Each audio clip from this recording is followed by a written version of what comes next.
Greetings everyone, welcome back to Taoist Magic. Quite a controversial topic this time. I'm sure some of you might be a little apprehensive with the information that I'll be sharing here.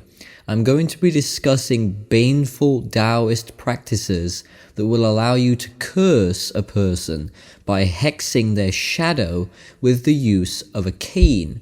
This method is real, historical, and deadly.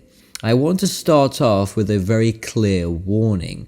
Do not practice this spell. If you attempt it, you take full responsibility for your actions. I am not glorifying it, nor am I trying to get people to use it. I am doing the exact opposite by telling you to stay away from it for your own good. I am simply providing information for the purposes of education, to shine light on obscure Eastern traditions, so they won't be forgotten into oblivion. Be responsible and stay away. You have been warned. Now, I don't touch on subjects like this lightly. So far, we have discussed healing, telekinesis, levitation, invisibility, contracting the land, wealth magic, necromancy and corpse magic, of course a lot of weather magic, and the list goes on. We have not touched upon the darker yin side of Taoism, the curses, the hexing, etc. And for the sake of keeping things nicely balanced, it's time for us to take a much darker journey right into the black heart of all that is yin. I hold the belief that all shades of magic can be used and abused. Baneful magic has its place, and it can be very useful in the right situations. Here we have a spell that has almost been lost to time, hexing a victim's shadow. This form of magic falls under the category of transformation skills, which falls into another category known as shadow magic. In ancient China, a person's shadow represents their energetic and spiritual reflection. It contains personal information about them, and the shadow can be manipulated with a method known as the poison staff. This involves the magician having to be in close proximity with the victim. This is not a long-distance spell. You and the other person need to be in the same space physically. You will only need one tool, a staff, a walking cane, or a stick of some sort. This spell is a fast-acting, potent way of destroying someone, and anyone can do it. The original teachings do not stipulate what type of cane would be the best, but I've discovered it is paramount that you get this part right. Certain animals in Taoism are viewed as yin and yang. You do not want any yang whatsoever here. You want supreme ultimate yin. Why are animals important, do you ask? Well, you will need a cane that behaves like a representation of that animal. In other words, the head of the cane is the most important part here. Just so you don't get it wrong, examples of some young animals would be a phoenix, which represents fire and the southern direction, a horse, which represents fire and success. An eagle goes hand in hand with strength and victory, so that's very young. Of course, the dragon perhaps being the best example of what type of energy you don't want to attract with this spell. It makes no difference if the creatures are mythological or not. Now, animals that are very yin, the owl, associated with the water element, believed by the Chinese to be a bird of ill omen. It's a nocturnal bird of the night, which means it attracts lunar qi. The owl is the counterpart to the phoenix. Taoists consider it to be a messenger of death, which means an owl-headed cane would work great here. But it's not perfect, and here's why. People associate yin with weakness, with disease, with general negativity. In order for the cane to work, the animal has to be a beast. An owl, although very yin, is not intimidating. It's very mysterious, yes, but it's not life-threatening. An owl just isn't strong enough to create a powerful hexing spell. The snake. This one is very good for hexing and cursing. Obviously, snakes can be quite deadly, but they are also cunning and smart. They are associated with yin and the wood element. This can vary depending on the color of the snake, so a black snake would be most useful here.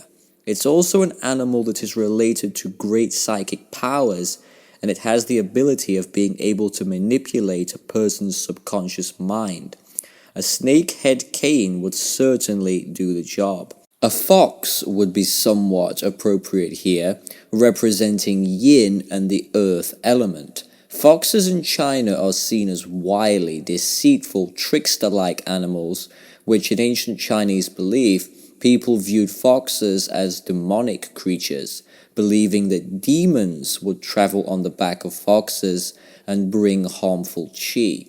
So I've mentioned quite a few different animals, some auspicious and some inauspicious, but there is one that I personally believe is superior, and that is the wolf. In China, the wolf is associated with yin and the earth element. They are also deeply connected to the forces of evil, wickedness, and there is a famous saying in China, "It is better to kill 10 tigers than one wolf."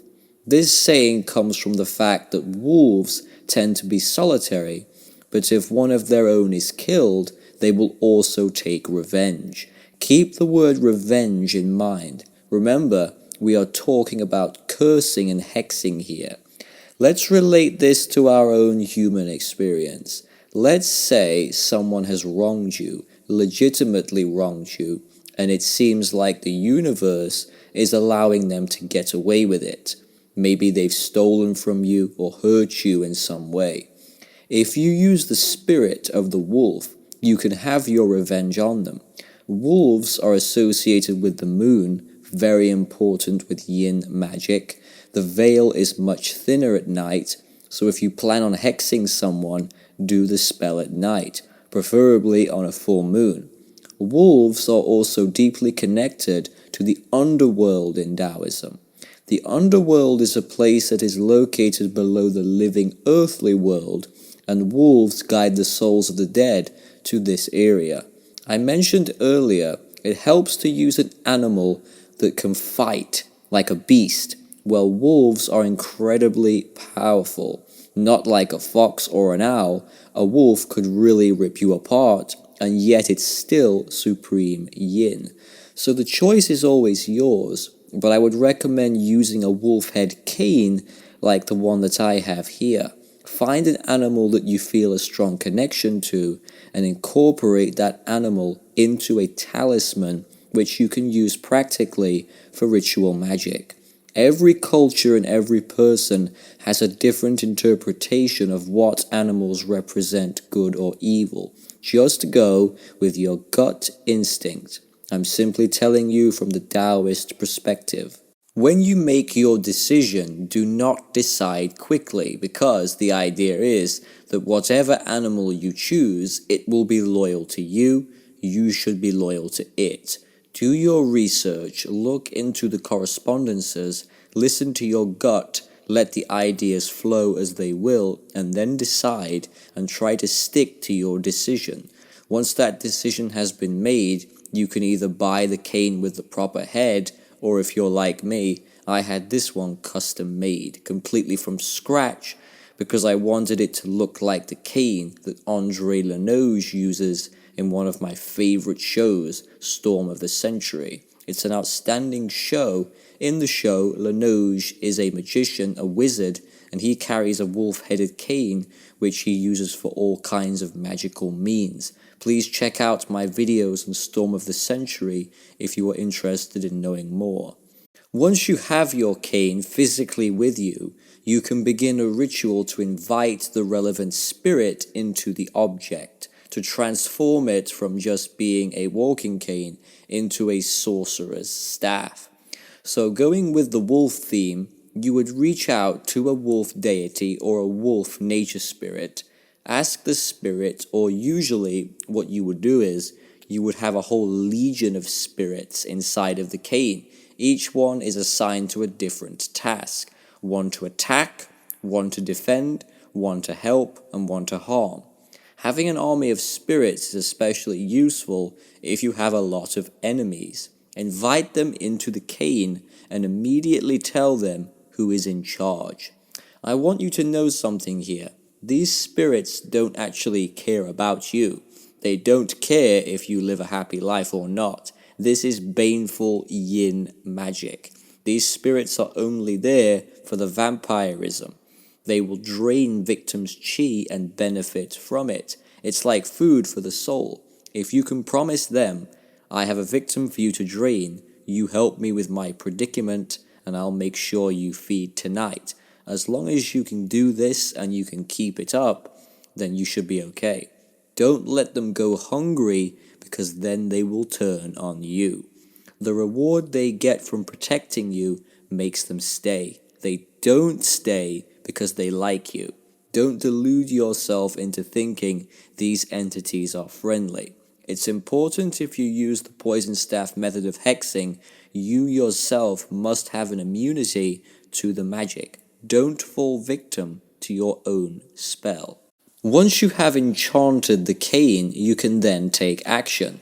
When you see your target, you're in the same place at the same time, take a look at their shadow and proceed to stab the shadow with the end of the cane. This is known as punching holes in the shadow.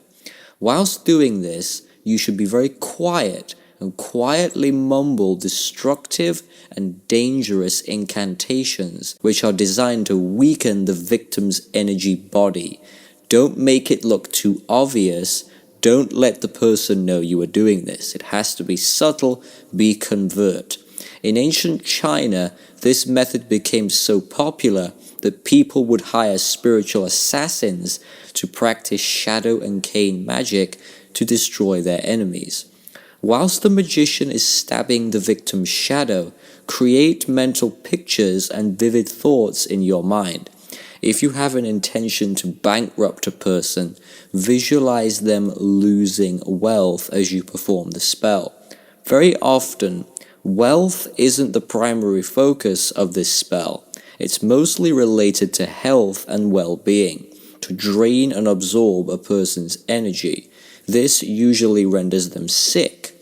How long should you do the spell? I'd say 20 to 30 seconds of continuous jabbing with the cane is enough for it to work, and it can take roughly 24 hours for the spell to take effect. So it isn't a slow process, very short waiting time for this one to kick in. You cannot reverse the spell once it is done, so be sure you are targeting someone who really deserves it.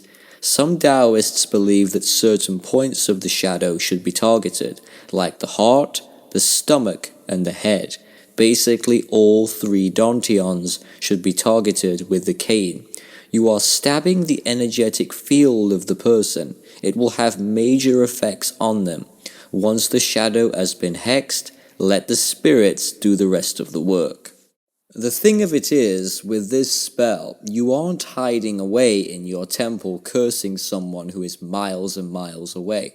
You are standing right there near them. It works much better in a crowded, noisy room, like a nightclub, a pub, a bar, a music event, basically anywhere that's busy and there's lots of people making noise. This will help when it comes to incantations. You don't want people to hear them. I usually whisper them very quietly. If you are having a conversation with your target eye to eye, don't stab the shadow in a dramatic way. Just tap it a dozen or so times, and if the person turns their back on you, give the shadow at least half a dozen really good jabs. It always works better when you are behind them, remember that. If you imagine you're in a club, music is blasting out, and you're walking slightly behind your target, you could very easily say the incantations out loud. Nightclubs are deafening, and you have to shout just to be heard. So say the curses in a moderate voice, and I guarantee nobody will notice. I'm going to share with you an experience I had where I believe I was on the receiving end of a poison staff curse. I go shopping about twice a month for crystals and candles and incense. I like to go to a New Age occult crystal shop that sells some really wonderful things. And most of the stuff I buy is custom made, because in England, Taoist shops don't exist. But this local one that's near to me is decent, has a good selection of things for your altar and some good books.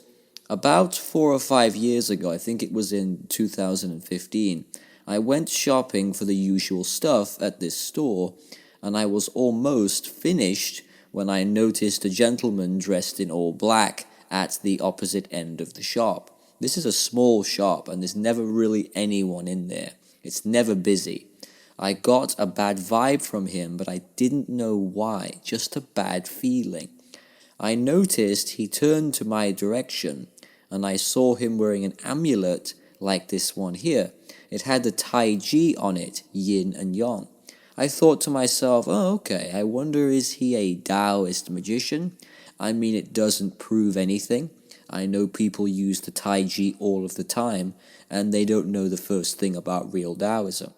He said something to me about a book. I wasn't interested in talking to him because I felt something was off. He had a very sinister presence. And he came up to me, and I noticed at that point he was using a cane, and on the top of the cane was a fox's head. And I thought to myself, oh shit, it's the poison staff method. That was my first thought.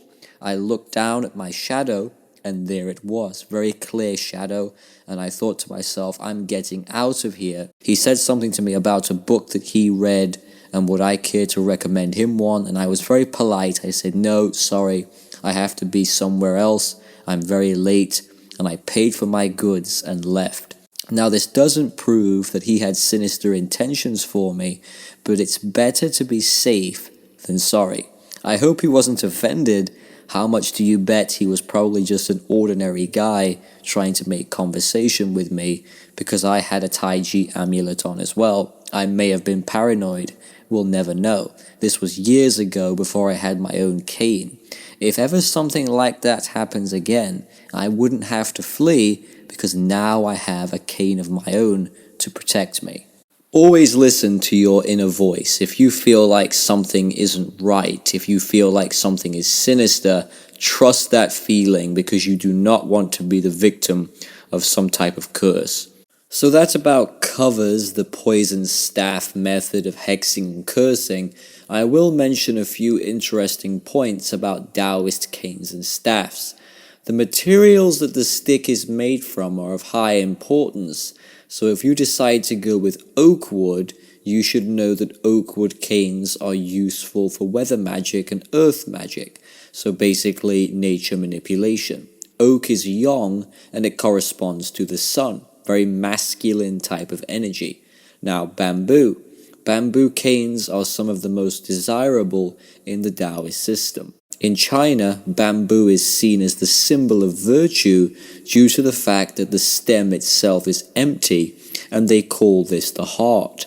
If a man's heart is empty, then he is considered humble, and humility in Taoism is one of the most important things.